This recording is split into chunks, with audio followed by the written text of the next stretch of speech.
para que tengan experiencia, para que no lean papel viejo.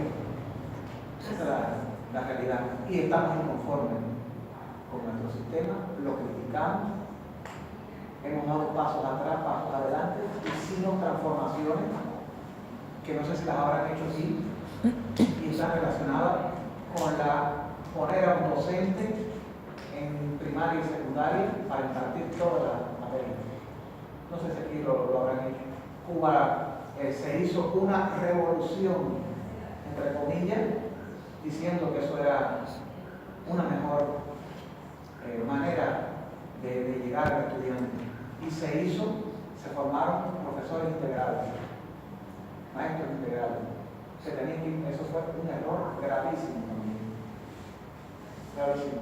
Que tenían que impartir lo mismo, español, literatura, matemáticas.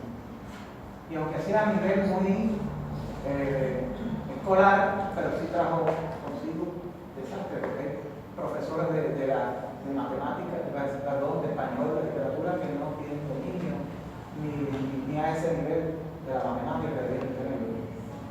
Y eso trajo problemas también. Eso fue una etapa nuestra también. Ya no está especializado. Y la licenciatura son especializadas. Entonces eso fue. Pero bueno, hemos tenido, como ven ustedes, y lo mismo pasa aquí en Bolivia, hay que ir a los seguros. Uno tiene que ir. Y conversábamos ahorita con el colega, pero lo fundamental es hacer. Hacer, no tengamos miedo a hacer. Aquí hay mucho miedo a hacer. Ahora estamos hablando del desarrollo de la industria nuclear, de la energía nuclear, y ya están hablando que si lo van a volar en pedazos, que si eso es una locura. No sé hasta dónde llegarán los criterios de conocimiento, pero nunca van a avanzar. Hay que cometer errores y explotó la central en Chernobyl, y después en otro coffee break les puedo explicar qué pasó y demás. Pero tenemos que hacer. Creo que lo peor es detener la vida, detener el desarrollo por miedo a equivocarnos. Hay que hacer la máxima en la vida, tiene que ser esa, para poder prosperar, voluntad y hacer. Aprendizaje es una de las funciones mentales más importantes de los humanos, animales y de sistemas artificiales incluso. Se trata de un concepto fundamental de la didáctica que hay también por ahí alrededor de esto también hay un paradigma. Se trata de un concepto fundamental de la didáctica que consiste a grosso modo en la adquisición de conocimiento a partir de determinada información percibida. El aprendizaje implica siempre un cambio en la persona que está aprendiendo. Esto es fundamental. Si no provocamos un cambio en la persona, realmente no queda mucha información. El aprendizaje tiene que ser activo. Cuando el aprendizaje es pasivo, llega muy poca información, se queda muy poca información. ¿Qué crees que maestro también? ¿Está de acuerdo? Entonces, para que pueda ser considerada como aprendizaje, este cambio debe llevarse a cabo por experiencia, por interacción de la persona con su medio. Vamos a ver más adelante las diferentes teorías. Si no hay interacción, por eso es que yo le explicaba ayer que no podemos hacer recetas o importar recetas, porque el aprendizaje depende también de nuestro medio, de nuestra cultura, de nuestras tradiciones. Por eso es que se han ido creando hasta universidades afines a las diferentes culturas, para poder llegar mejor a esas personas, a esas culturas. Porque es difícil llevar las personas de cultura originaria a universidades donde todo el mundo tiene una manera de pensamiento. Es un poco complicado. Y por eso que ha habido tendencia a eso, a crear modelos para diferentes tipos de cultura, de ambiente. Cada país tiene que tener su modelo. Yo lo único que les puedo decir después que acabemos es que saquen ustedes sus propias conclusiones, porque creo que sería muy errado decir que este es el modelo mejor para aquí, que el otro sería que apliquen este, que apliquen el otro. Yo creo que lo mejor es tener el conocimiento y al final hacerlo, adaptarlo a las condiciones que tienen ustedes en su país cultural y más Bolivia. ¿Cómo se llama Bolivia? ¿Cómo le pusieron de nombre? Lo cambiaron en la constitución del 2000. Plurinacional. Entonces hay que pensar muy bien la manera en que nosotros vamos a ir. Tal vez el modelo que está defendiendo acá el docente sea el mejor para determinadas comunidades, para determinadas partes de Bolivia. Tal vez otro modelo sea un poco más novedoso, más innovador, sea entonces para las ciudades, para las zonas urbanas de una manera, para las zonas rurales de otra. Eso no quiere decir que el que estemos educando con una mirada hacia el campo, hacia la tierra y demás, sea peor educado que el que se está haciendo un profesional en la zona urbana. Yo estoy convencido de eso. Y si somos capaces de promover el conocimiento de que las personas piensen, lo mismo habrá una persona. Yo tengo la experiencia, conocí una persona brillante, un estudiante, brillante, y venía de una escuela rural, un campesino que apenas tenía que ponerse. Porque aquí hay una interacción de la genética con el medio, con todo. Ese estudiante ganó tercer lugar en una Olimpiada Internacional de Matemáticas. Y provenía del campo. Pero todo depende de la escuela, del maestro, de donde provengas, de la interacción con tu medio, de la potencialidad genética, por supuesto. Pero, o sea, lo que les quiero decir, que no pensemos que este modelo es más atrasado que el otro. Lo que sí tiene que ser es bien adecuado a las condiciones y que seamos capaces de hacer pensar al estudiante, de mover conocimiento, de que le quede información al estudiante, de que sea un aprendizaje activo. Cuando el estudiante participa en el aprendizaje, en la UDI hay un modelo que me llama la atención y está bien concebido, que todavía no funciona como debería de funcionar. Y trata, en cierta medida, de dar mayor participación a los estudiantes. Están establecidas las partes de la clase de tal manera de que la mayor que usted interactúe con sus estudiantes, pero que tengan una mayor participación ellos que el propio docente. Activarlos constantemente, exponerlos, porque se ha visto aquí en el sistema de Bolivia que los estudiantes temen a hacer una presentación. Les es difícil, se les dificulta, y es por la manera que han venido formándose. Muchos, usted los para ahí para que ellos digan algo y se apegan, y este tipo de modelo realmente, donde le dé más participación al estudiante, lo desarrolla muchísimo. Lo desarrolla. Antes la escuela cubana era así también, o sea, no era participativa, eso se ha ido introduciendo y eso da mucha ventaja. Yo lo estoy viendo aquí en la audiencia en ese sentido. Aquellos que tienen aptitud lo hacen, se ve que van creciendo con la participación que se le va dando. Muchas tareas, mucha presentación de proyectos, para que generen ideas y para que expongan sus criterios, para que haya interacción de criterios entre unos y otros, y se motivan de tal manera que algunos que están al principio, yo comencé y solamente preguntaba yo, no, está bien, ya, y aplaudían, pero miren que ya no me alcanza el tiempo. Cuando creo los equipos y los pongo a exponer, ya no me dan, las horas de clase no me dan para que exponga todos los equipos, porque exponen y ya tengo que mandarlos a parar, ya no son 5 minutos, ya exponen y explican un poco más, porque van cogiendo confianza, van agarrando confianza y van creando motivaciones también, y ya entonces los que están sentados ahí también preguntan. Sí, mira lo que hizo, y por qué lo otro. Ya eso va creando realmente una respuesta diferente a los estudiantes. Ya no lo tengan que ir. Hoy estaba un Innova, que es un foro que hace la universidad, la UDI, y estaba llenísimo ya, desde ayer, estaba llenísimo de exposiciones. Buenísimo, muy lindo estaba todo. Muchos estudiantes participando, con proyectos, con ideas, y pasan a los tribunales y se ve que eso, y el comentario de los docentes cuando nos reunimos es ese, de que el propio sistema ha ido interactuando y ha ido creando habilidades en ellos también.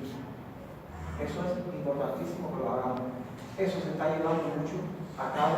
Se están creando ya para el aprendizaje, se están creando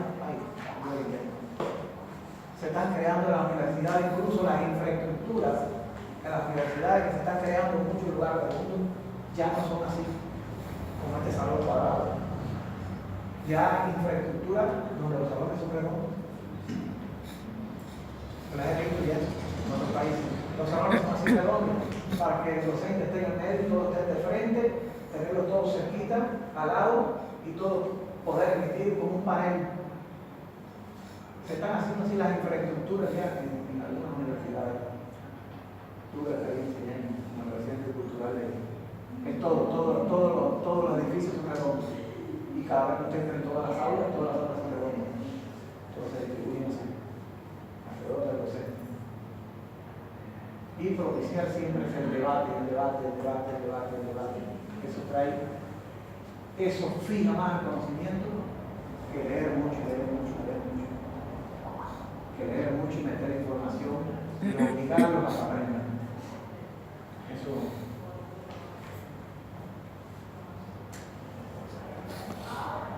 Bueno, aquí algunos autores mencionan que independientemente de la perspectiva, casi todas las concepciones de aprendizaje han incluido explícitamente criterios para su definición, el cambio de conducta de un individuo o en su habilidad para hacer algo. Eso es importantísimo. El cambio como resultado de la práctica o de la experiencia, el cambio como fenómeno que se mantiene de forma perdurable, es decir, si no hay cambio perdurable en la persona, pues realmente la información que usted le pudo haber mostrado no le va a durar nada. Siempre tiene que someter al estudiante al análisis. Si no somete al estudiante a que analice, que interprete, que por qué. Cuando yo empecé con un estudiante, aquí era eso constantemente, que por qué yo le preguntaba tanto, pero los docentes no preguntan tanto. Y así me lo decían.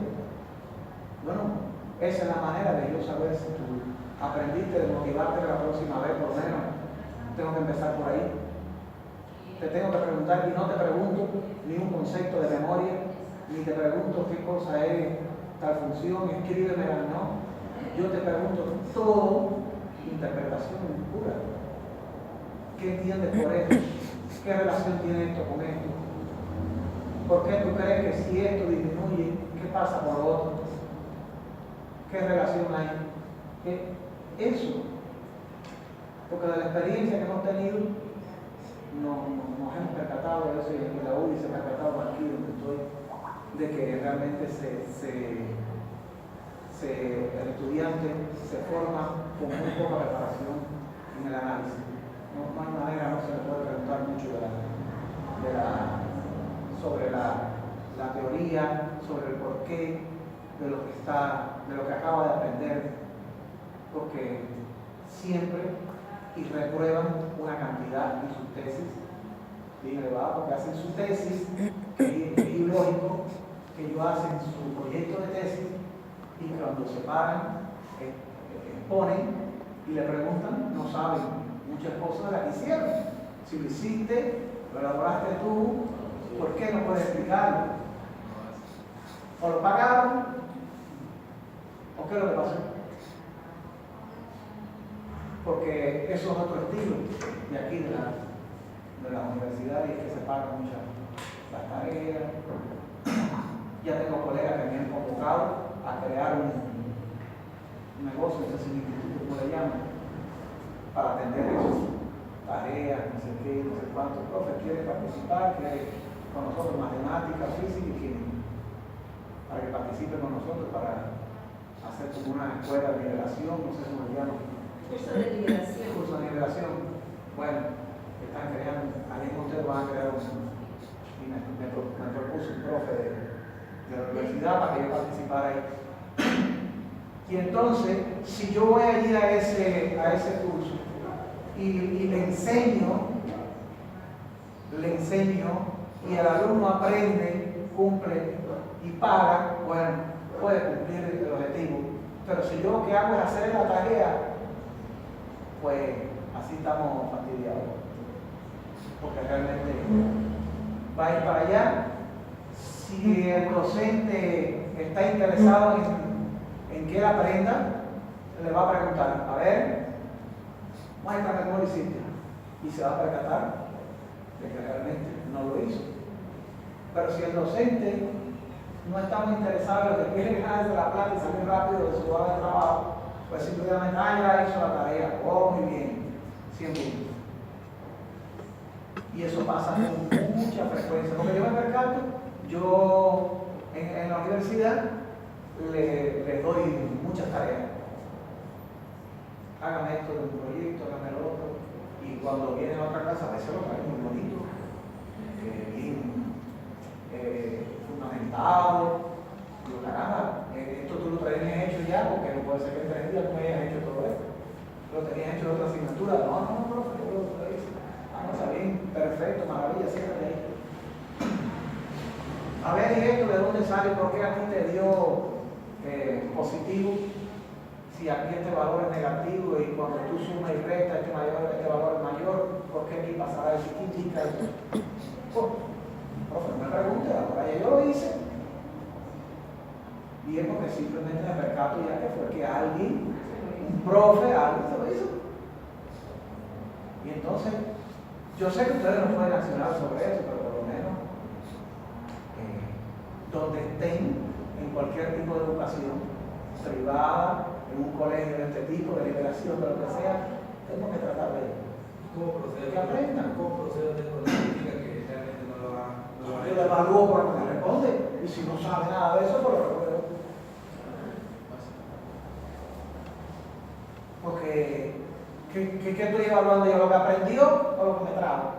Que se lo hizo otra gente, estoy evaluando otra gente, no es estudiante. Si me responde algo, bueno, le doy algo ahí.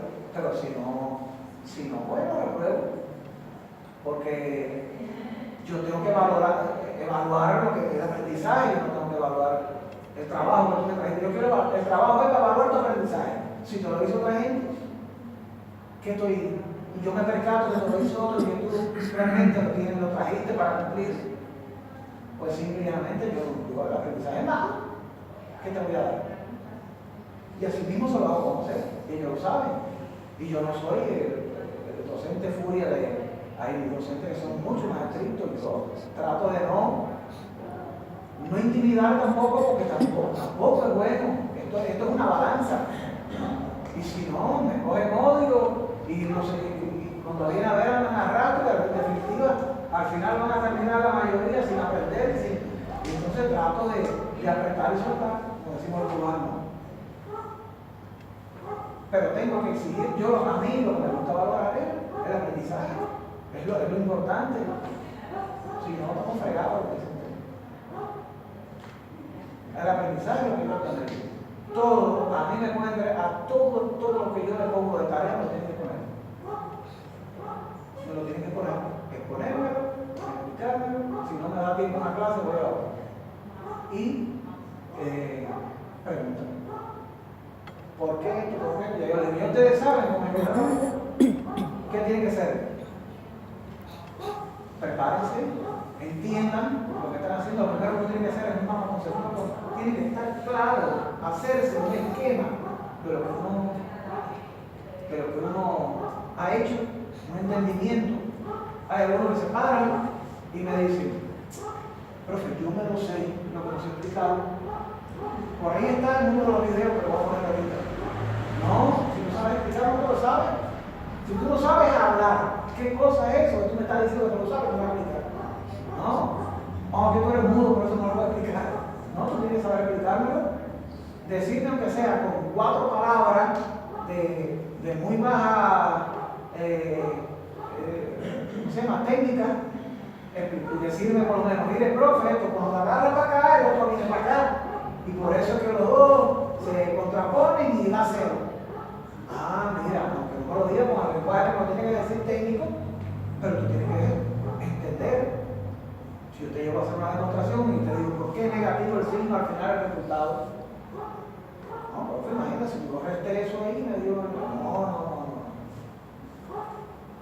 Es negativo porque da vuelta en sentido contrario al reloj y dice la teoría.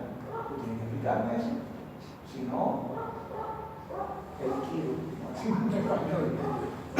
Te repruebo porque yo estoy evaluando lo que tú aprendiste.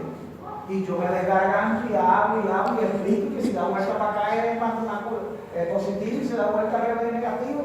Acuérdense, miren para acá, si pasa esto, miren la manecilla el reloj así. Reloj bajando ahora, es positivo, va en contra es negativo. Y pasa por esto y explico, y le pongo un muñequito, le hago una figura. No sé qué, después viene, no lo sabe explicar. No entendiste lo que pasó.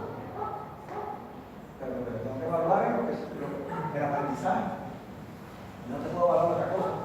Tú puedes venir con un trabajo precioso, porque lo que pasa, estas cosas ocurren. ¿Por qué ocurren? Porque hay docentes que no se toman el trabajo de evaluar lo que tú estás viendo y simplemente evalúan lo que uno lleva. Un proyecto tiene que traerme, lo llevo para la casa. Oh, está bueno. Sí. Y al final, ¿qué evaluar? Aprendizaje, no evaluar aprendizaje. No sabe. Entonces eso es lo que ocurre con muchísima frecuencia. Me he enfrentado a eso y yo, independientemente del sistema, de la manera en que es mi manera de ser, sobre el signo no me sirve. Y yo siempre trato porque a mí me evaluaron en la escuela que estudié por el aprendizaje. Siempre la lógica. A veces yo llegaba, me sentaba a hacer un examen y lo que me preguntaban era una bobería. Y yo decía, una bobería, y tan malo que dicen que es muy recio el docente, eso. Sí, pero ya él probó con la bobería que me preguntó si yo había entendido aquello. Ese era los exámenes inclusive. Que tú demostraras que habías entendido. Y llegaba con todo lo que yo hacía, y entre más tú escribías, menos miraba el docente el examen. Así se lo juro, menos miraba todo aquello, que mucho, lo miraba para allá y sacaba una hoja en blanco. Si esto es esto, ¿qué pasa con esto? Sube. Ah, sí, correcto. Y si esto es tal cosa, ya se acabó el examen y había leído lo que había puesto. Porque a veces vio que todo aquello que había escrito, ya él se imaginó. O me lo aprendí ya, o lo deduje, que es lo que le hace falta probar que yo tengo poder de resolución y de imaginación, de esquematización y que realmente logré un aprendizaje determinado, pero si no, yo trabajo así en función de eso, es mi único consejo, la manera que sea, el método que sea, pero evaluar siempre el aprendizaje. Yo puedo dar muy lindas diapositivas, miren, hay docentes que aquí los conozco, colegas míos, que no usan ni el retroproyector, todo lo que tienen, todo el mundo no usan la tecnología porque no saben usar la computadora. Y lo que usan es un marcador y con eso dan toda su clase. Hay otros docentes que no lo hacen así y critican a ese. ¿Ustedes lo criticarían? ¿Qué dirían? No, porque está en el avance de aprendizaje, cómo va a dar su clase, puede ser bajo la tecnología, pero en el momento yo estaba pasando esos docentes clase, nosotros estábamos dando clase yo, y se le entregó su diapositiva. Entonces tenía una se dice aquí, un agua con la manga de cigarrillos. No sabía cómo lo consigo eso. Es como el TikTok, lo tuvo ahí, yo ya se lo por eso yo realicé esta diplomado. Yo estoy solamente porque quiero aprender mucho más, porque me falta mucho todavía. Uno de las bases, creo que no sé si su materia más adelante, nos enseña a nosotros que el docente tiene que tener varias opciones, ¿no? O vía positiva, o cómo explicar como poblador en la dentista, o cómo hablar oralmente, son varias ¿no? Por eso digo, eso no tanto, digamos, que no sepa usar la tecnología del docente. Hoy en nuestro tiempo, sí o sí tienen que saber usar la tecnología, lamentablemente, porque si no el alumno saca su teléfono, papá, y lo controliza el docente, pero ¿cómo dice acá esto? Usted no está aplicando esto. ¿No? Más que todo ahorita el docente, yo creo que tiene que estar bien preparado. Si uno quiere ser un buen docente, bien preparado, y no tener controversia en el curso y decir boca del alumno, no sabe. Bueno, yo me ofendía a la compañera que está presente en otra maestría. Había una pregunta que el docente, como el otro le pasamos, nos hizo una pregunta sobre si se considera lo que se llama una exención en un proceso civil. Yo le pregunté acá, porque yo quedé con la duda. Yo le pregunté dónde. Yo estoy para aprender, por eso me dije para aprender. No nos respondió, doctor. Yo hasta ahorita no nos respondió. Y también el compañero, que son funcionarios igual, les preguntado cómo lo ha visto, también están desconformes. Pero por eso le digo que la verdad uno tiene que estar bien preparado para transmitir la aprendizaje a otra persona. Porque uno como docente no está bien preparado, el alumno queda con la duda. Yo quedé con la duda ya. Con la impresión. No respondió, pues, no nos respondió ninguno. Todavía tengo la duda y estoy leyendo para ver o no hay, porque en la vida real un juez, una autoridad competente va, lo que estamos en la práctica, va a señalar una nueva audiencia combinando las partes que se presenten. No va a extinguir la acción, como él dijo, la extingue. No es así. No es irse a la letra muerta, como lo dijo. Yo le comenté a otros que son funcionarios, al profesor de enseñado que es un funcionario, que la práctica es muy diferente a lo laboral, ¿no? a lo teórico. Claro. Pues la pregunta, yo creo que cada docente tiene que tener varias alternativas, porque si le falla la tecnología. Si le falla. A ver, primero la dama, después le voy a dar la palabra, por favor. Sí. Cuando uno va y quiere enseñar o transmitir un conocimiento, de hecho también tiene que ver con qué clase están, qué calidad de cultura o cómo está psicológicamente esa persona, porque a veces queremos meter así directo y a veces no están capacitados para ese tema, entonces hay que buscar la otra manera en que ellos puedan aprender. Pero yo me he dado cuenta que mucho mejor es hacer la clase dinámica, la interrelación, no esa clase monótona que siempre mecánica, lo mismo, y uno se duerme y los niños ni aprenden, por último hasta nosotros nos hacen dormir. No he olvidado que el docente aprende igual del alumno. Yo he dado clases y he mucho de mis alumnos. Hay veces que uno te falta mucho de hacer y uno hasta razonamiento que hace. Todos comenzamos con la docencia, nos cuesta, Porque a mí me tocó personas mayores que eran más temas políticos que yo. Yo he aprendido. Pero si uno hace una pregunta, digamos, ¿no? Uno tiene que saber responder a esa pregunta, ¿no? Si yo hago una pregunta como docente, yo tengo que tener la respuesta exacta para darle a lo que estoy diciendo. Y si no la tiene, buscar y traerla después. Exactamente. Claro, porque ahora le doy la palabra. Sí, en estos tiempos, como decía el compañero, el tema de ya no es solamente la transmisión del conocimiento, el que da y el que recibe, sino que es de facilitar el conocimiento, ¿no? Ya no es un proceso de enseñanza-aprendizaje, sino un proceso de la construcción del conocimiento. Entonces yo creo que, y en el tema que decían, un maestro, y se da cuenta, ¿no? Como maestro o como los estudiantes, cuando un facilitador, un docente hace espontánea la clase, significa que está preparado para responder cualquier pregunta.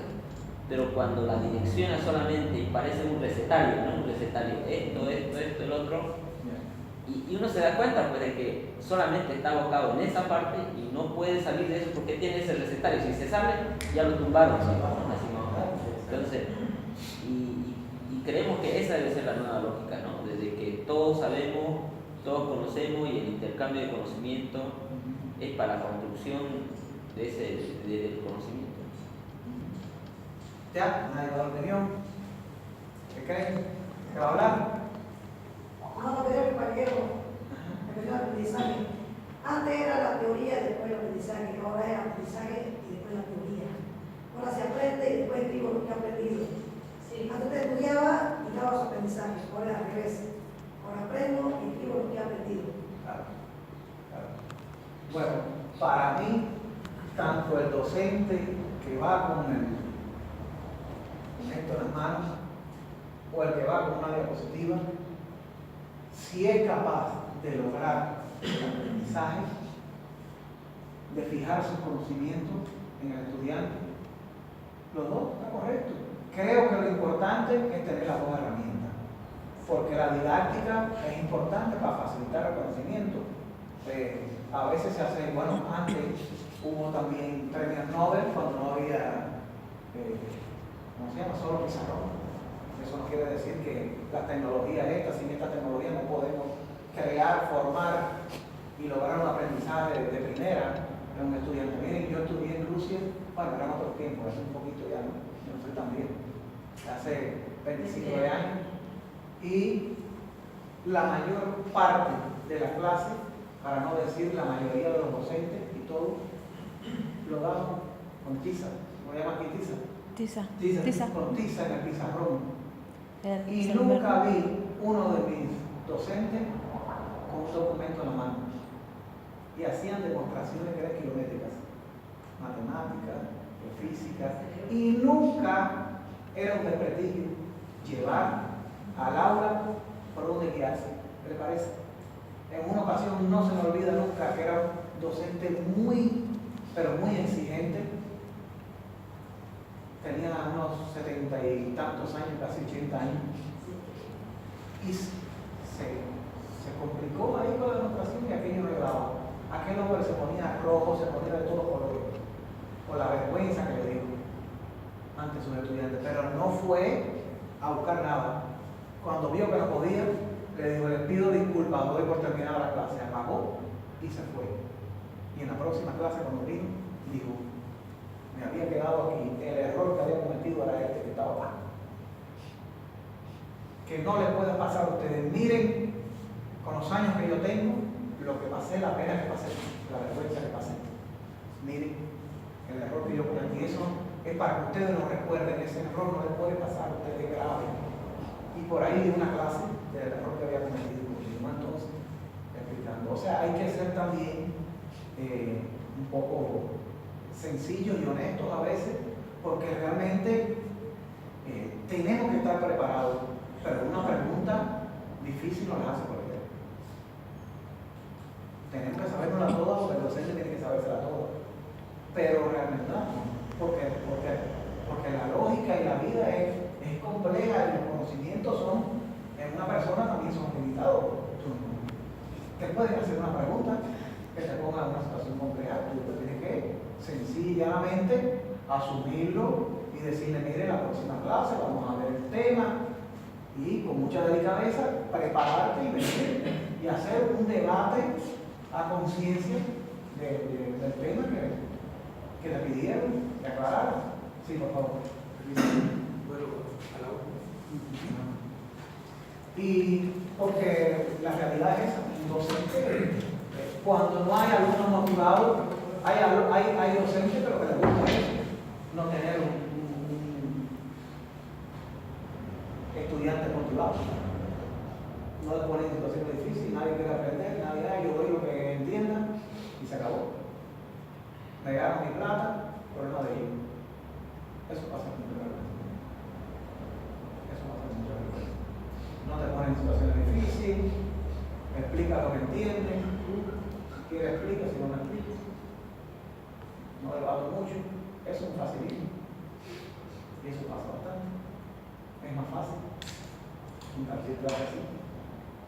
Pero para eso tiene que tener también valores en el nivel docente.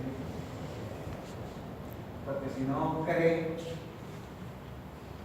que debe lograr el aprendizaje, facilitar el conocimiento, simplemente se gana muy fácil el dinero y nadie aprende nada. Hay muchos que incluso, como me dicen aquí algunos docentes, no les conviene que mucha gente aprenda lo que ellos saben. Eso para mí me pone nervioso. Díganme, por favor. Dice, yo doy una clase así también, sin materiales. Yo voy a dar clase de técnica, con repercusión. Sí. Y no había pedido una repercusión esa clase de particular. Yo me hice, utilicé la palma, los mulos y los zapatos. Voy a tocar la rítmica, compartí 3 partes de mi ejercicio rítmica. Primera parte, palma, segunda parte, mulo, tercero, zapato. Fue una clase bien dinámica porque los chicos aprendieron. Una que aprendía la rítmica de la parte de su cuerpo, decía lo pusieron al instrumento. La parte era tambor, platillo. Pueden usar hasta los estudios de la manera que lo aprendieron. Exactamente. Sin necesidad de instrumento incluso. Si fregar, me es más fácil a mí enseñarle así con su cuerpo para que ellos no freguen y no vayan en el instrumento. ¿Verdad? Uno tiene que buscar el instrumento de la tecnología. Claro, exactamente, no siempre es que hay que quedar con una tiza o con un marcador Sí. o con 1000 diapositivas como he puesto yo tantas letras.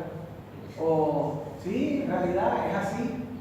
Es más esquema, más forma, más para lograr una mejor interpretación de lo que uno quiere hacer llegar. Eso es más importante y entre más podamos hacer confluir diferentes métodos, mejor salimos de la rutina, salimos de todo eso. Yo ahora estoy impartiendo la clase y cuando veo a alguno de los míos siempre hago alguna broma. Ya mis estudiantes saben muchísimas frases de Cuba. Cuando uno ya está explicando y le hace una pregunta y se enreda con todo aquello, y ya dice, profe, hizo un arroz con mango. En Cuba le dicen arroz con mango a una cosa. Una mezcladera. A una mezcladera. Y cuando se enredan ahí, ya los chicos que están atrás dicen, profe, pues hice un arroz con mango, porque yo le digo, cuando me hablan así enredados, que saben lo que están diciendo, le digo que lo que están haciendo es un arroz con mango, ¿no? Y entonces ya y a eso acabo de tratar de sacarlos a veces que están medio dormidos, uno se ríe, el otro, ellos piensan que yo lo que estoy de cómico, pero lo que estoy tratando es, porque también es otro problema. Grupos enormes, ese grupo yo nunca había impartido clases en grupos tan grandes, y me dijeron que es más grande que eso, a veces me dijo ustedes 48, 50, 20, sí. 48, 50, y digo, bueno, eso, yo la única conclusión que saco es que debe ser para no dividirlo, si no me tienen que pagar uno. Para no pagar los centros. Para no pagarme los grupos, ¿no? Me pagan uno solo y me meten los 50 muchachos ahí. Y entonces para tener 50 muchachos en un aula motivados, hay que ser mago. Sí. Hay que ser mago. Y entonces trabajar individualidades, trabajar no sé qué, misión imposible. ¿Vieron la película? Misión imposible. Es muy complicado. Muy complicado porque eso es antipedagógico. De la misma manera que me ponen 5 turnos de clase y no hay receso. Eso es a apreciación mía, si yo quiero lo doy, si no, pero no hay ni 5 minutos de cambio de turno. No sé si será aquí en todos los lugares, ¿sí? Donde yo he pasado, no es así. Damos 2 turnos, 5 minutos, 10 minutos, 2 turnos, 5, 10 minutos. A mí me conviene en el sentido de que yo se lo tengo que dar, porque son antipedagógicos. No hay quien esté sentado, perdón, desde las 2 de la tarde hasta las 6, sin pararse de ahí, sin ir al baño, sin tomar agua, se vuelve loco.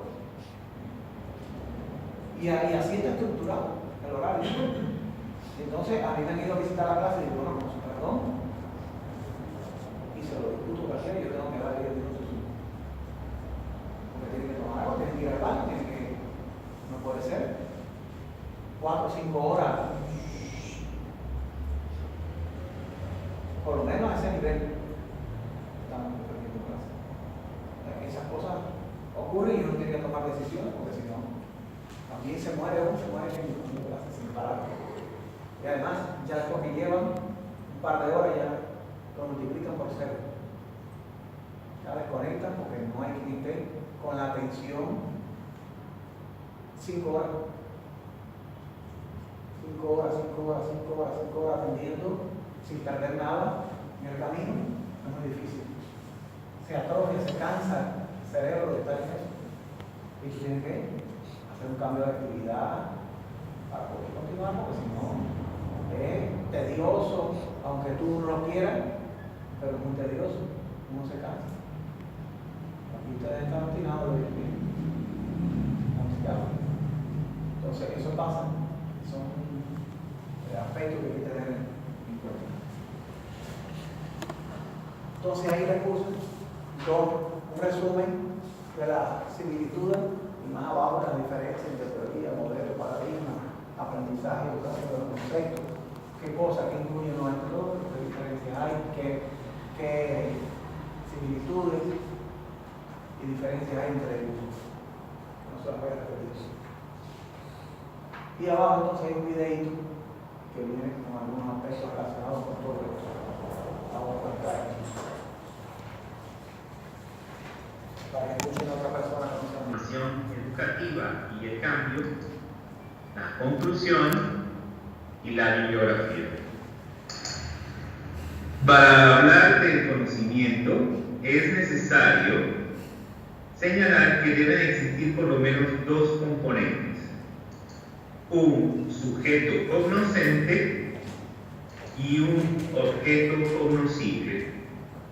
La relación entre el sujeto cognoscente y el objeto cognoscible es lo que hace posible el inicio de la existencia del conocimiento.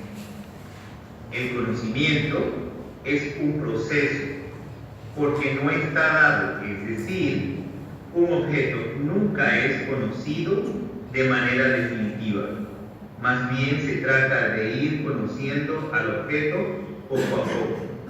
En el caso del hombre, la percepción de la realidad o el mundo se da a través de sus sentidos: la vista, el oído, el olfato, el tacto y el gusto.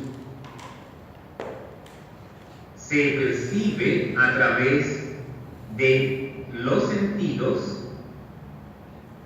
y la percepción o el estímulo puede ser interpretado de manera diferente por cada uno de los individuos. Por ejemplo, en esta figura que les estoy mostrando, algunas personas de manera inmediata ven una copa, otras sin embargo ven dos caras, una enfrente de la otra. Cada persona percibe de manera diferente un mismo objeto. La definición del conocimiento no es algo nuevo. Ya en el tiempo de Platón y Aristóteles se trataba de definir el conocimiento. Platón, por ejemplo, definía el conocimiento como la posición inherente de la verdad, sin haber aprendido de ella por medio de la experiencia sensorial. Aristóteles planteaba que el conocimiento se obtiene a través de los sentidos, es decir, por medio de la experiencia. Otras teorías acerca del conocimiento se dieron también en Inglaterra, donde nació el racionalismo, que indicaba que el conocimiento, todo el conocimiento, estaba dado por la razón. Doctor. Después, cerca de ese mismo tiempo, surge el empirismo, donde se da a la experiencia como fuente de conocimiento.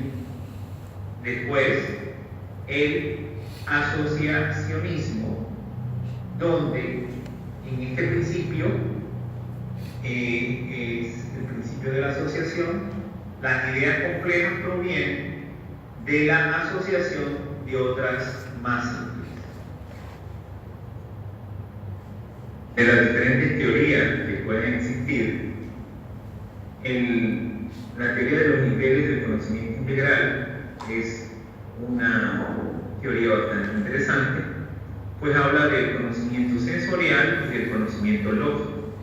El conocimiento sensorial es uno de los niveles. La primera cosa que se da es la sensación,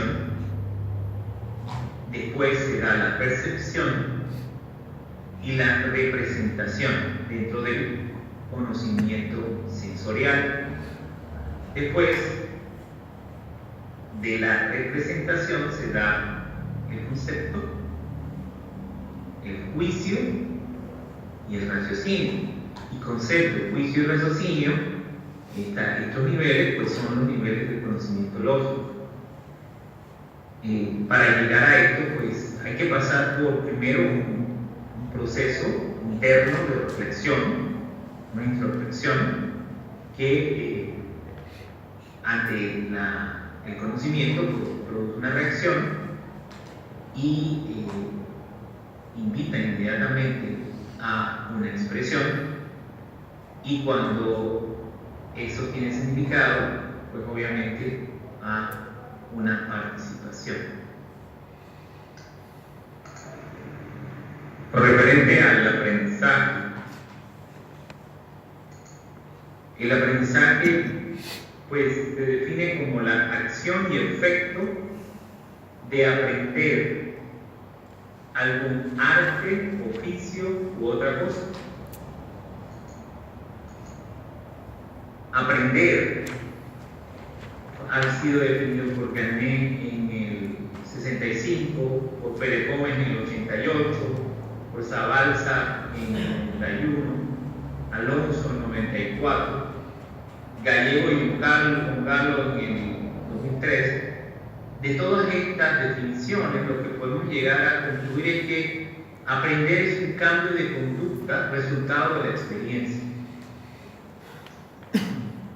Como contexto inicial para hablar de las teorías del aprendizaje, voy a hablar un poquito acerca de qué es una teoría o cómo nace una teoría para poder entender bastante mejor todo el proceso.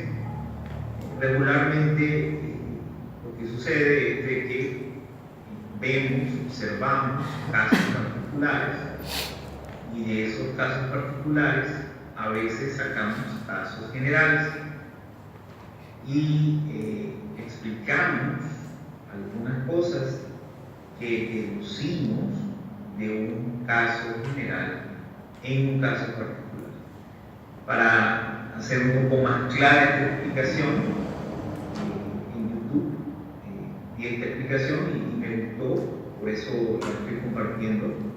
En esta explicación, simple y llanamente, el caso general era sobre el equipo de fútbol de Argentina, que los jugadores de la selección de fútbol de Argentina son buenos jugadores de fútbol. Ese es el caso general. Messi es miembro del equipo de fútbol de Argentina. Entonces deducimos que Messi es un buen jugador de fútbol. Ahí definitivamente estamos viendo un caso particular a partir de un caso general. Eso es lo que es deducir. Ahora, cuando vemos varios casos particulares y de allí sacamos un caso general, entonces estamos induciendo. En el caso de las ideas, nosotros tenemos hipótesis, deducimos, ¿verdad? O sea, de algo general pasamos a algo particular, y cuando eso es comprobable en los casos particulares, surgen las teorías, las leyes, los modelos, que contrastamos con la realidad. Y al contrastarlas con la realidad, nosotros podemos explicarla y vivir con esa teoría, con esa ley o con ese modelo, o si nos encontramos que se ha agotado la teoría, la ley o el modelo, porque ya no puede explicar la realidad o los hechos, entonces podemos generar nuevas hipótesis. De esta manera, las teorías, las leyes y los modelos solamente son válidos mientras puedan explicar la realidad de los casos particulares o dar respuesta a los problemas de los casos particulares. Como vemos entonces, las teorías son buenas siempre y cuando se enfrenten a la realidad y puedan explicarlo. En el tema de las teorías del aprendizaje, pues existen muchas teorías, pero las principales pues son el conductismo, que esencialmente pues funciona a través del estímulo de respuesta, ejemplo, la tarea y la calificación. El cognitivismo, que trabaja pues a partir de el razonamiento, objetos claros, la resolución de problemas, esencialmente vienen de afuera, un evento externo, es una sensación física, una emoción, una respuesta, y será un proceso, ¿verdad? Que esto se transforma en un comportamiento. Está el constructivismo, que esencialmente pues cada individuo va obteniendo conocimiento o aprendiendo en sociedad, ¿verdad? Y el conectivismo, donde las personas pues van aprendiendo en una red compleja o amplia, donde pues, existen diferentes elementos sociales. Puede ser esto, internet, las películas, las redes sociales, lo que han visto, lo que han leído. Es una red compleja donde nace el conocimiento según esta teoría. Hay otra teoría, es la teoría de las inteligencias múltiples del psicólogo Howard Gardner. En esta teoría de las inteligencias múltiples se explica la inteligencia que es una capacidad desarrollable, no solo la capacidad de resolver problemas y o elaborar productos que sean valiosos en una o más culturas. La inteligencia no se reduce a lo académico, sino que es una combinación de todas las inteligencias. Ser hábil en deporte o en las relaciones humanas implica unas capacidades que por desgracia no están seriamente contempladas en los programas de formación académica, y él define pues la inteligencia musical, la corporal, la interpersonal, la lingüística verbal, la lógica matemática, la naturalista, la interpersonal, la visual espacial. Cada una pues con características específicas. Por ejemplo, la lingüística, el hecho de definir, leer, contar cuentos, crucigramas. La interpersonal, se comunica bien y son líderes en su grupo. La intrapersonal, manejan bien el tema de la autoestima, la automotivación, la felicidad personal y social. En fin, podemos en esta pues encontrar ejemplos en la lingüística, García Lorca, poeta, la lógica matemática Albert Einstein, científico, en la intrapersonal, Sigmund Freud, que fue un psicólogo, en la interpersonal, Mahatma Gandhi, que fue un político, en la naturalista, pues Charles Darwin. Definitivamente esta teoría pues maneja este tipo de inteligencia. Un discípulo de Howard Gardner, el señor Coleman habla de una novena, inteligencia emocional, una teoría también, como pues son varias teorías. Por no dejar de mencionar pues, las teorías que todas son teorías interesantes. Tenemos la de la estimulación en la escuela, la psicología de la libertad, la transferencia ideal, la inteligencia múltiple, la teoría de la inteligencia emocional, el sistema de instrucción, el paradigma del esquema conceptual. Aquí les pongo pues, varias de las teorías. Como podemos observar, son muchísimos los autores, muchísimas las teorías que son diferentes, todas están tratando de explicar el tema del aprendizaje. Algo interesante en la teoría. Cuando hablamos de inteligencia, ¿la inteligencia será adquirida o será innata?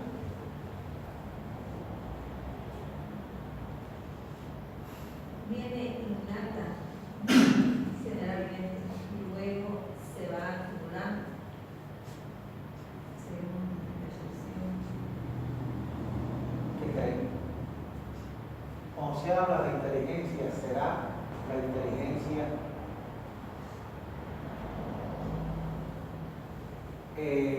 genética o la inteligencia creada en interacción con el ambiente?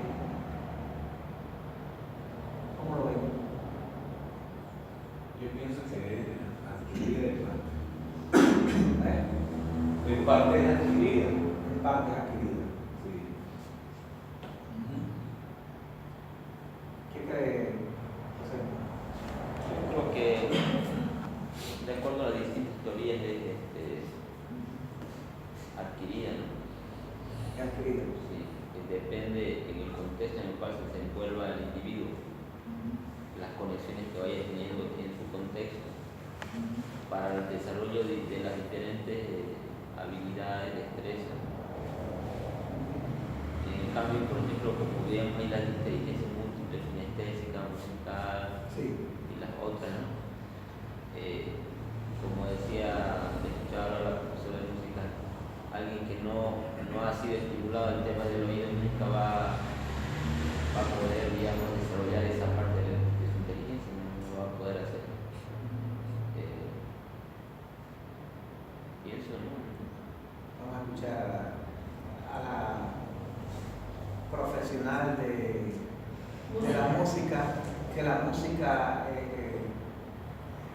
necesita de verdad ciertas características para poderla, no cualquiera puede hacer música. Sí, exactamente. Yo creo que la inteligencia es innata, se va moldeando según la función que va aprendiendo la persona. Se lo moldea para que uno ya sea adquirida esa inteligencia. Pero la música no la hacemos músicos, lo hacemos con inteligencia. Y con el proceso del tiempo vamos moldeando la inteligencia que nacemos ya innata para ya poder producir lo que nosotros necesitamos o queremos ser para perfeccionar la perfección. Ya perfeccionado. ¿Qué creen? Sí, igual creo que la inteligencia es innata, no nace con inteligencia.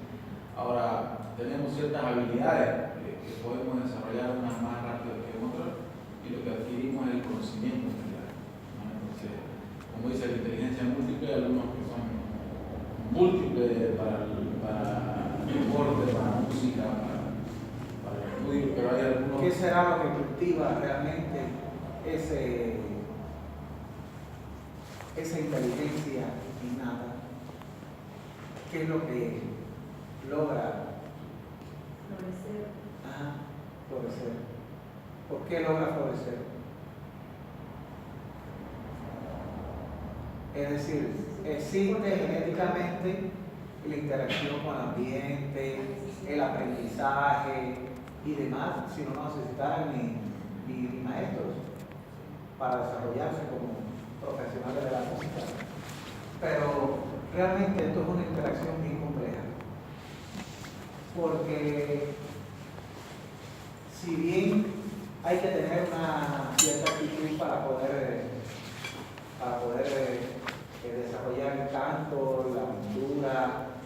antes muchas personas pudieran tenerlo y no desarrollaran nunca. Simplemente porque no logran un aprendizaje, no se encuentran en el medio adecuado, no tienen un estímulo y por tanto no hay un desarrollo de esa inteligencia innata, considero yo. Cuando Einstein era pequeño, Einstein se dedicaba lo ponían sus padres a resolver sus ejercicios de matemáticas mientras ellos iban a la iglesia, mientras iban a conversaciones de índole política y de cualquier tipo, se lo llevaban y el entretenimiento que le daban era resolver ejercicios de matemáticas, de las clases, de cómo lo resolvía rápido, le ponían otro más complejo y así sucesivamente, pero tuvo realmente un estímulo y se desenvolvió en un medio que propició que se desarrollara este reflejo innato que tenía. Yo efectivamente creo así mismo. Este tipo de las inteligencias tienen que tener una partida de índole genético, biológico, sino porque usted puede, la docente puede llevar a una niña y a estudiar música, o a lo mejor de pequeño es cuando mejor se estudie, y yo creo que se pasaría 10 años y no iba a sacar mucho de mí, porque yo desafío a salir nacional de Cuba, pero he cantado tantas veces y me llevaron a una escuela de música porque mi mamá quería que yo tocara la guitarra, y cuando me pusieron ahí a cantar, me pusieron a cantar el himno nacional de Cuba y me dijeron, no, ni el himno nacional lo pueden tocar. Muy mal, tiene el oído cuadrado. No había manera, porque realmente no tengo esa inteligencia innata. Por eso es que hay muchas personas, y se justifica porque hay muchas personas que nunca han estudiado realmente y a oído se hacen buena música. Y es porque tienen realmente ese chip en la cabeza. Por supuesto, hay teorías desde el punto de vista biológico y demás que afirman que se puede crear, sobre todo en edades pequeñas. Estas inteligencias de las múltiples que se habló pueden ser creadas cuando el niño es pequeño. ¿Por qué saben? Hay teorías desde el punto de vista biológico que pueden. Porque está en formación. Porque está en formación. ¿Cómo se llama eso? ¿Qué está en formación? El cerebro. ¿Cómo se llama eso? Se llama plasticidad cerebral. Es decir, plasticidad cerebral es que está precisamente el niño está precisamente en formación de sus hemisferios, todavía no tienen prediseñado qué parte del cerebro va a ser dedicada a cada actividad. Está comenzando a distribuirse las funciones del cerebro en función de las capacidades que va a tener la persona. Y en esos momentos es donde mejor se pueden, por eso es que en las edades tempranas es cuando se estudia mejor el idioma, porque es cuando comienzan a realizarse en mayor medida, eso está estudiado científicamente, la sinapsis, es decir, la interacción entre las neuronas. Esa interacción entre las neuronas, esos impulsos eléctricos que llegan de una a otra, que son realmente desde el punto de vista biológico lo que nosotros hacemos cuando logramos el aprendizaje en los estudiantes. ¿Qué es lo que hacemos? Lograr sinapsis, conexiones entre neuronas. Si nosotros logramos hacer sinapsis, entonces el conocimiento está incorporado. Cuando los niños son pequeños, por eso que los niños pueden con mucha facilidad, por eso que decimos habitualmente, son una esponja, todo lo recogen, claro, porque está el cerebro esa es la función principal del ser humano en ese momento de la vida. Por eso que la música tiene que ser empezada, creo que mínimo 7 años, no sé, para el piano, para determinados instrumentos que son y es porque en esos momentos, por eso es que existe un programa, estaba por aquí, de neuropsicomotricidad y neuropsicología infantil. Todo eso está basado precisamente en eso, en la plasticidad cerebral, en que el cerebro en determinados momentos de la vida, sobre todo en toda la vida, está en repomodo y en sinapsis, pero cuanto mayor cantidad de interacción entre las neuronas hay, en las primeras etapas de crecimiento. Por eso tenemos que aprovechar tanto contenido, tratamos de darle y decimos que los niños son tan pequeños, pero le damos una cantidad de información y son capaces de recibirla. Idiomas, 4, 5 idiomas, y lo van a recibir y vamos a desarrollar. Por eso que hay algunas teorías que plantean de que en esas edades tempranas se puede crear ese tipo de inteligencia. Eso está ahí. Ustedes saben que el cerebro es muy complejo, se estudia mucho, es una de las estructuras del cuerpo humano que más se estudia y sin embargo de las que menos se conoce todavía. Todavía está en estudio muchísimas de estas cuestiones. Y se dice que se puede, sobre todo en edades tempranas, crear ese tipo de capacidades para inteligencia hacia el arte, hacia alguna. No obstante, lo que sí está claro es de que hay componentes genéticos, porque hay quienes no reciben ningún estímulo en un determinado momento de la vida, lo manifiestan sin ningún tipo de dificultad, como si hubieran estudiado un balonmano. Y eso está probado, tanto en la pintura como en la música, en muchos aspectos, sobre todo de esta parte de la cultural. Gracias, doctor. En mi poco conocimiento, bueno, tuvimos una charla como sociólogo y como un psicólogo, desde cuándo debería o cuándo recibe la educación un niño. Y entonces decía, uno decía, cuando llega al colegio o a la escuela, otro decía cuando nace, y entonces dice otro, desde el vientre de la madre. ¿Por qué? Porque recibe la influencia, hablando de la música, había tenido una experiencia con una madre que colocaba la música cerca sí, y entonces recibía la influencia porque quería que su hijo sea posteriormente igual que la madre o el padre, o como su descendencia.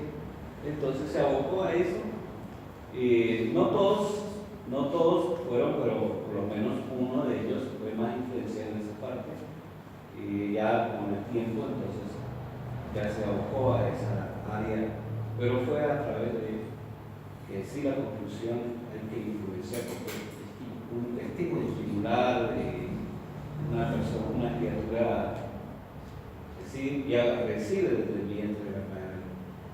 En conclusión, entonces sí es una influencia que va recibiendo. Yo pienso que tenemos eso como principio de nata algunas cosas, pero no es 100%, porque acabamos de ver el mundo. Yo me preguntaba cuando era pequeño, ¿cómo será el mundo? ¿Cómo será el mundo? O sea, yo miro arriba y estoy parado en la tierra, pero ¿cómo será esto? ¿Cómo será más allá? Hasta que un día ya llega el profesor y dice, el mundo es así, nos muestra, ¿cuándo recibimos? ¿Cómo era el mundo? A través de la educación. Así es. Pues precisamente en estas edades es donde se produce un aprendizaje muy, no quiere decir que el humano está aprendiendo durante toda la vida, pero la mayor interacción que hay en el humano de las neuronas está de 1 a 2 años. Después, un poquito menos, de 2 a 4 años, un poquito menos, pero 5 años después, un promedio. A partir de los 5 años se mantiene un promedio de interacción neuronal.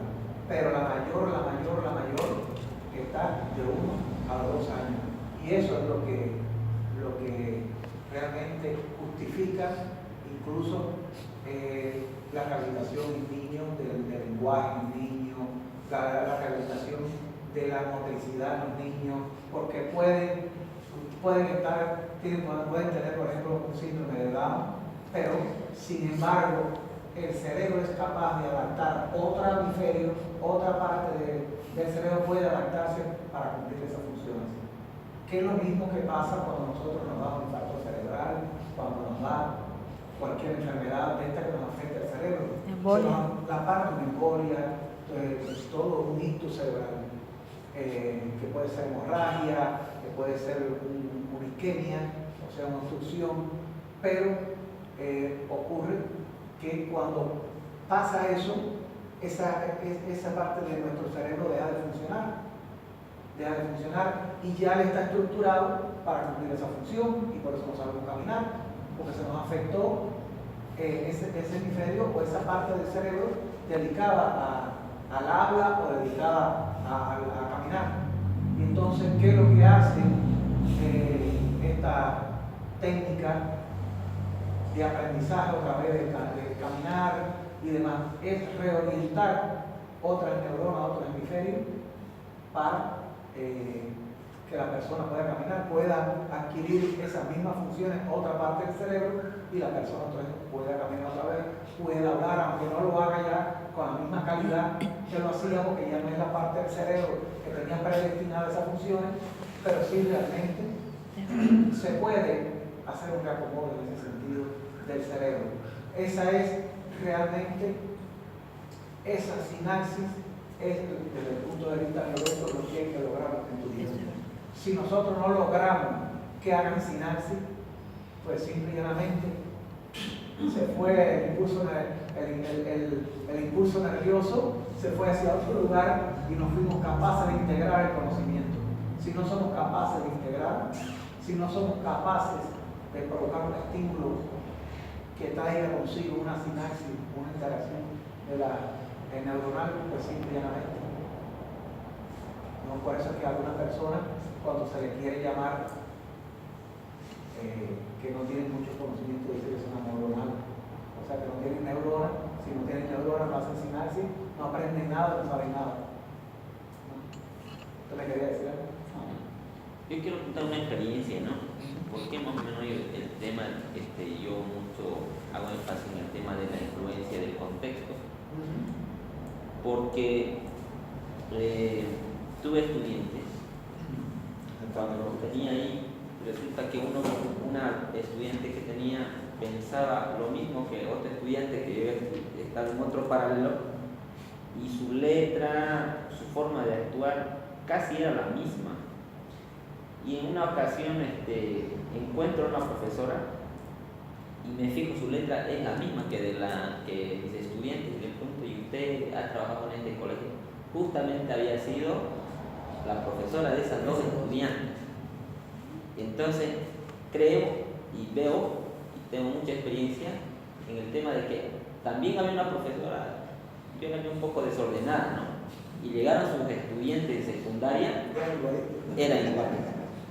Y es donde los padres de familia a veces, en el momento donde debería estar con sus hijos, no lo están, los dejan, se van al trabajo y adquieren la conducta, la forma de ser de quien los educó en el nivel inicial. Generalmente por el trabajo lo dejan en las guarderías, es donde deberían estar más los padres, porque de los 3 a los 7 años, donde forman su conducta, y de ahí para los 7 años para adelante no la vuelven a cambiar y tienen esa conducta hasta que salieron. Inclusive yo tuve estudiantes que ahora es mi colega, es profesora también, y es igual porque su profesora de inicial, de primaria, su profesora de primaria hace lo mismo, ella sigue enseñando a otros estudiantes y ha adquirido esa conducta de disciplina, de orden y todo lo demás. Y hay otra diferencia abismal con mi otro estudiante, que ahora, por ejemplo, les comentaba a algunos compañeros que es médico, y cómo ese médico, inclusive dice en sus consultas, es más superficial. Y yo lo conocí pues desde inicial a ese estudiante, ¿no? A través de su maestra y todo eso. Entonces, mucho influye el contexto en el cual se desenvuelve el niño, la niña, y bajo ese marco también tenía un estudiante que cuando ya el estudiante está formado por sus esquemas mentales, lo único que queda es desarrollar su mayor apego a una inteligencia, podemos decir así. Porque el maestro cuando está al frente no puede mirar a todos. Lo que pasa en este tiempo es que el maestro quiere que todos aprendan matemáticas, ¿no? Todos aprendan física de la misma forma. Pero la educación no debería verse así, sino explotar la habilidad más desarrollada del estudiante. Y solo queda eso ya cuando está en secundaria. En los primeros años yo creo que, por eso digo que el tema de la inteligencia puede ser tanto genética, pero más yo creo que adquirida, ¿no? Por aquello ya le decía, en la literatura se dice que existe genéticamente, está probado, pero además de que puede ser creada a través de estímulos, sobre todo en etapas tempranas. De esta misma manera, este fundamento de la plasticidad cerebral está estudiado y se dice que puede traer consigo, a lo mejor no es el gran músico que se lo trae genéticamente, pero sí se le puede crear con estímulos de habilidades para determinadas funciones de la vida, para el arte, para la cultura, para el aprendizaje de determinados tipos de materia, sobre todo en las etapas tempranas. Pero sí hay algunos que son innatos. Por ejemplo, yo he visto pequeñines en internet, han puesto videos de que realmente tienen una capacidad increíble que no pueden haber tenido. Ahora, bueno, ni tiempo para haber creado a través de estímulos esa capacidad que tienen, porque lo que tienen son 2 o 3 años de vida y son capaces de hacer cosas increíbles en la matemática, en la memorización de capitales, ¿no han visto un pequeñito que memoriza? Le preguntan cualquier capital de cualquier país del mundo y no demora 2 segundos para responder. Cualquiera le pregunta, y tiene 2 o 3 años. O sea que a esa edad es difícil que pudieran haber creado a través del estímulo ese reflejo, ya esa habilidad. O sea, esa es hereditaria. Ahora sí se puede hacer a través del estímulo y crear ciertas capacidades.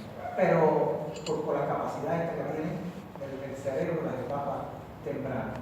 Y en todo momento, nosotros estamos promoviendo de que sea la sinapsis, de que haya interacción para poder fijar la información, porque todo esto que memorizamos, que aprendemos, el aprendizaje, está dado precisamente por determinadas rutas que se dan entre neuronas de impulsos eléctricos. Y por eso es que realmente se justifica desde el punto de vista biológico algunas de estas teorías que más adelante entonces vamos a estar viendo. Pero indudablemente el medio juega un papel fundamental. Unos dicen que que la genética, que el medio influye, pero la genética determina. Hay otros que están contrapuestos ante esa opinión por la realidad de que se puede lograr a través de estímulos también. Pero sí hay una interacción muy importante y también está claro que genéticamente pueden tener esas habilidades, pero si no hay un medio que lo haga desarrollarse, pues van a estar reprimidas. A lo mejor yo era un genio en pintura, no sé pintar porque nunca tuve un estímulo. Y así pasa. Muchas personas podemos tener dentro una habilidad determinada, si nunca se nos desarrolló un estímulo determinado que nos llevara a ello, pues entonces lo más probable es que no se haya desarrollado, no tengamos claridad. Por eso nosotros siempre tratamos, cuando estamos informando a nuestros hijos, que así debemos hacerlo con todas las personas que educamos, buscar dónde está la fortaleza en cuanto a su desarrollo cognitivo.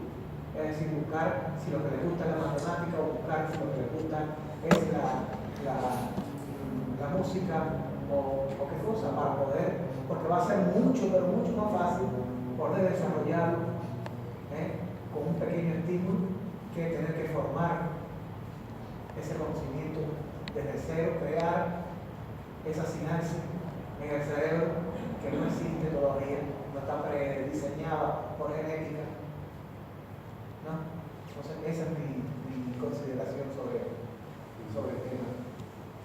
Y creo que las conexiones se producen cuando uno provoca por un momento un desequilibrio en el tema de aprendizaje y curiosidad del estudiante. Por ejemplo, si uno le dice, hay un experimento clásico, ¿no? ¿Qué pasa si yo agarro agua en un vaso, pongo un papel lo tapo con el papel y lo vuelvo? ¿Qué pasa? Generalmente todos van a decir que el agua se vacía. Y si yo le digo, no se va a vaciar, estoy provocando un desequilibrio ahí, y ahí surge la pregunta de por qué. Y si yo lo digo lo contrario, ellos van a decir no, porque generalmente ellos piensan que el agua se va a vaciar, pero no ocurre eso, ¿no? Entonces ahí nosotros ya provocamos. Claro, lo que pasa es que eso mismo que dice es un estímulo, es provocar un cuestionamiento, es un estímulo. Eso hace una reflexión, hace sinapsis, es lo que provoca todo eso. Es de manera tal que nosotros podamos conectar rutas de neuronas para poder fijar. Cada conocimiento va a tener, porque hay miles de millones de neuronas en nuestro cerebro. Y esas son diferentes rutas, son las que van a hacer fijar un conocimiento determinado. Y es eso lo que tenemos que tratar, de que eso ocurra, de que eso funcione. A veces, tal vez tengamos desde el punto de vista genético prediseñado determinadas rutas más avanzadas, pero realmente si no hay estímulo, no hay un medio que te conlleve a desarrollarlo, pues simplemente no lo vas a desarrollar. Miren, yo quería que mi hija tocara el piano. Siempre fue un sueño y mi mamá me decía, cuando yo tengo una nieta, yo quiero que ella toque el piano. Así, pues mire, fue tan fácil. Yo la tuve 2 años y no toca nada. La tuve 2 años y con una maestra y la llevaba 4 o 5 días a la semana, bastante. Y avanzó, pero tan poco, que en estos momentos no prácticamente no sabe nada. Evidentemente tenía que transformar casi su cerebro completo. Yo creo que no hubo plasticidad en ella en ese momento para ganar eso. O los métodos también no hubo un estímulo claro, porque después de grande fue que supe, ya era una niñita de 7 años. Después de mayor fue que me dijo, papá, ¿tú sabes por qué yo rechacé y le cogí odio a eso? Que nunca me lo había dicho. Cada vez que yo tocaba mal, la maestra tenía un palito, una varilla, y ese sí duro no quedó. Yo no soportaba que yo le cogí odio al piano. Por supuesto, lo que tuvo fue un estímulo negativo. Estímulo de rechazo. De rechazo. Y no hubo manera que ya. Y ahora me lo dice, ahora cuando era niñita pequeña parece que le daba miedo, no sé, temor, yo no sé por qué, pero nunca me lo dijo. Y así, a lo mejor lo hubiera tenido toda la vida y hubiera tocado empezar a Guantanamera, que bueno, no. Sí, empezar a Guantanamera. Ella me dijo, tenía que haberme obligado a haberme puesto con otra maestra, porque a mí me gusta y a ti no te gusta nada, se hubiera aprendido 2 días. Yo tuve un colega mío, cuando estaba en mi estudio antes de la universidad, que tocaba bien la guitarra. Y éramos como 6 amigos. Y bueno, que quieran aprender, yo les voy a enseñar. Sin exagerarle, uno de los 6, al mes y pico, ya tocaba y sacaba las canciones a oído de la radio, de la música que la pusieran grabada. los acordes los ponían, los sacaban. Yo no sé si fue un mes y pico, yo no sé que fue con una rapidez increíble. Y yo lo único que aprendí a tocar fue la guantanamera y cuando cantan me pierdo. Para que usted vea, porque son, eso tiene su proceso innato, ese muchacho, un estímulo del medio, inmediatamente se hizo músico, ya toca, canta, hace de todo, pero fue con una facilidad que aquello todos nos quedamos animados. Parecía que lo habían enseñado anteriormente. Y así, hace unos días vi a un piano, un niño también muy pequeño, en internet me salió, me compartieron al piano, pero unos 3 años, 3, 4 años, no llegan ahí, su dedito chiquitico, y qué maravilla tocando el piano, increíble. Increíble. Son cosas de la naturaleza. Sí. Entonces, bueno, esto tiene ese componente biológico que es el que nosotros tenemos que hacer, transformar. Vamos a ver un poquito más adelante. Tenemos que hacer transformar esta sinapsis para que nuestros estudiantes al final puedan sacar sus propias conclusiones, como dice por la televisión el colega cubano cuando termina de hacer su propuesta de ideas y saque usted sus propias conclusiones. Seguimos entonces. Es la eficiencia de los canales de aprendizaje, especialmente el carteo y Waters y Page, que hablan acerca de qué tan eficiente es, por ejemplo, el carteo habla de que escuchar que es una actividad verbal del 5%, leer un libro el 10%. La actividad visual, pues dice que ver algo, pues, o ver un gráfico, pues, 20% de aprovechamiento o de aprendizaje, ver y escuchar un 30%, en lo que es las actividades visuales, en lo que es la actividad participativa, decir y discutir, puede generar un 50% de efectividad del aprendizaje.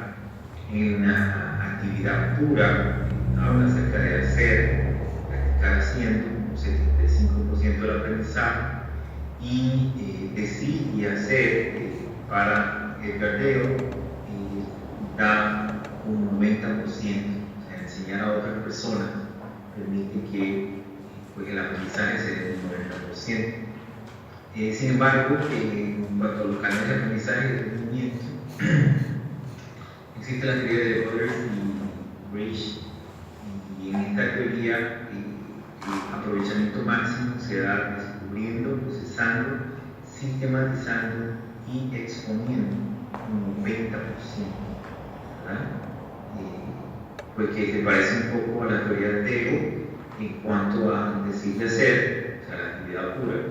Acá pues hay una coincidencia en cuanto a actividad pura, pero acá la describe como descubrir, procesar, sistematizar y exponer. En cuanto a los retos del aprendizaje del siglo XXI, la ONU ha definido competencias básicas para la vida. Estas competencias pues, las pudiéramos clasificar en 4 áreas diferentes.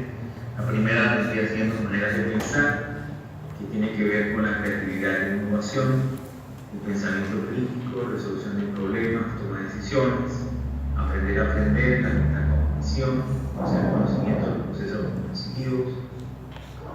La otra clasificación pudiera ser las herramientas para trabajar, la alfabetización informacional, la alfabetización en tecnologías de la información y comunicación, en cuanto a la clasificación de maneras de trabajar, la comunicación, la colaboración, o sea, el trabajo en equipo, maneras de vivir en el mundo, la ciudadanía local y global, o sea, cuidar la naturaleza, la vida y carrera, o sea, la especialización, la responsabilidad personal y social, incluyendo conciencia y competencias culturales, o sea, el poder trabajar en un mundo multicultural y multilingüe. Otro de los retos del aprendizaje en el siglo XXI es el hecho de integrar la neurociencia en el proceso del aprendizaje. ¿Esto qué quiere decir? Pues el poder tomar en cuenta los modelos a la hora de utilizar estilos de aprendizaje, el poder, por ejemplo, tener un modelo que tome en cuenta el uso de los hemisferios, que es el derecho o el izquierdo, la programación neurolingüística, o sea, la estimulación auditiva, visual, kinestésica, las inteligencias múltiples, lo que vendría siendo los cuadrantes cerebrales, etcétera, para que se tengan estrategias de enseñanza que sean sensoriales, experiencias directas, pensamiento visual, la metáfora, la fantasía, en fin, que sean más apegadas a las diferentes formas que tiene la persona de aprender o las diferentes características que tiene el funcionamiento del cerebro. Referente a la transformación educativa y el cambio, un ingeniero estadounidense de nombre Thornton, por lo siguiente, considero los paradigmas como científicas universalmente reconocidas que durante cierto tiempo proporcionan modelos de problemas y soluciones a una comunidad científica. ¿Eso qué significa? Porque definitivamente todas las cosas no pueden ser eternas o permanentes, y específicamente en el tema de la educación, donde estamos frente a la necesidad de generar competencias que en estos momentos pues son básicas para la vida. Tenemos que trabajar en estos cambios. Hay manifestaciones de la necesidad de la transformación del proceso del aprendizaje. La primera manifestación es que el sistema educativo actual está masificado, un mismo sistema para todos los alumnos, cuando ya hemos visto de que existen diferentes tipos de formas de usar el cerebro, de pensar, de diferentes inteligencias, donde hemos visto que sí, efectivamente, se usa un mismo sistema para todos sin tomar en cuenta ninguna de las características del cerebro humano. Y la otra manifestación de la necesidad de la transformación del proceso del aprendizaje es las habilidades necesarias que no se están generando en las aulas para el siglo XXI, pero no se están generando en las aulas, y esto es importante. Esto ya no se trata de un ciudadano para un país, se trata de un ciudadano global. Necesitamos que la educación produzca estos nuevos ciudadanos globales. Aprender a aprender es otra manifestación de la necesidad de la transformación, porque aprender a aprender, trabajar creando de forma colaborativa en un ambiente de cambio constante implica alentar el pensamiento creativo, asunto en el que el sistema educativo actual está fallando. En cuanto a la transformación educativa y el cambio, pues igual es necesario pues cambios del proceso de aprendizaje. Los colegios usan supuestos anticuados que nos enseñan de la manera en la que aprenden los alumnos, debido a que cada niño aprende diferente, un esquema de aprendizaje individualizado funciona mejor. Por eso es necesario enfocarse en las diferencias, ofrecer aprendizaje personalizado y centrarse en el alumno, debido a que hay desacuerdos sobre qué cambiar y cómo hacerlo. Los reformadores tendrán pocas herramientas a su disposición. Y cuanto a los educadores, pues han montado computadoras en las escuelas, pero no han cambiado la forma de la instrucción. Es necesario generar nuevos contenidos con diferentes enfoques. Las escuelas están atrapadas entre interdependencias laterales y temporales, es decir, que para cambiar la manera en que la gente enseña información sobre una materia es necesario cambiar la manera en la que se presenta en otra materia. Para alterar el plan de estudios del noveno grado es necesario alterar el del séptimo grado. Definitivamente esta transformación educativa y cambio lleva a un nuevo rol del educador o el neuroeducador o el coordinador del proceso de aprendizaje. donde pues esencialmente en ese nuevo rol hay 5 cosas que me gustaría destacar de la investigación que estuve realizando. La primera pues la necesidad de generar atención del estudiante. La otra es generar emociones en el estudiante, dejar en el estudiante mapas mentales, generar sorpresa en el estudiante y generar en el estudiante compromiso por relevancia, o sea, que él entienda que tiene alguna importancia en su vida, que es lo que él está realizando en el proceso de aprendizaje. Finalmente, como conclusión,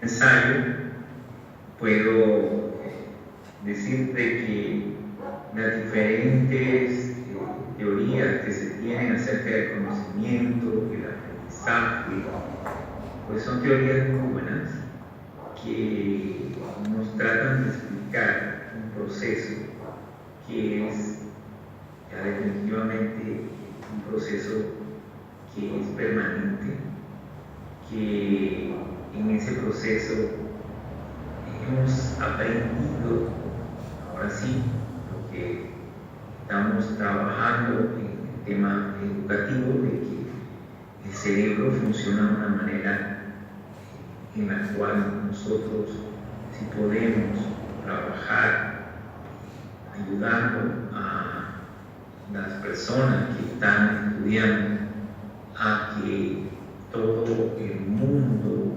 sensorial también trabaje a favor, llámese con la estimulación a través de la atención, a través de la emoción, a través de todas las cosas que permiten generar relevancia en el conocimiento que se está teniendo en el sistema educativo. Ya ha llegado a un punto en el cual estoy escuchando cada vez más que prefiero autoinstruir a mi hijo. En Estados Unidos es algo que se está dando mucho para tratar de generarle las competencias que en la escuela no se le están generando. En países como en Chile, por ejemplo, en estos momentos pues, ellos están manejando el tema de las competencias, están certificando las competencias de las personas, no necesariamente se dan en las universidades. Es por eso que todo lo que está alrededor de los procesos de educación deben de tomar en cuenta todas estas necesidades y trabajar en el cambio. Y como vimos, pues va a ser una tarea un poco complicada porque no nos estamos poniendo de acuerdo, hay demasiadas teorías, hay demasiadas formas de llegar a un mismo lugar y eso pues junto con el hecho de que para transformar el sistema no se puede transformar nada más una parte, sino que hay que ir transformándolo todo poco a poco. Eso pues implica el hecho de que es un proceso algo complejo y que va a requerir la participación de todos. Muchas gracias. Entonces,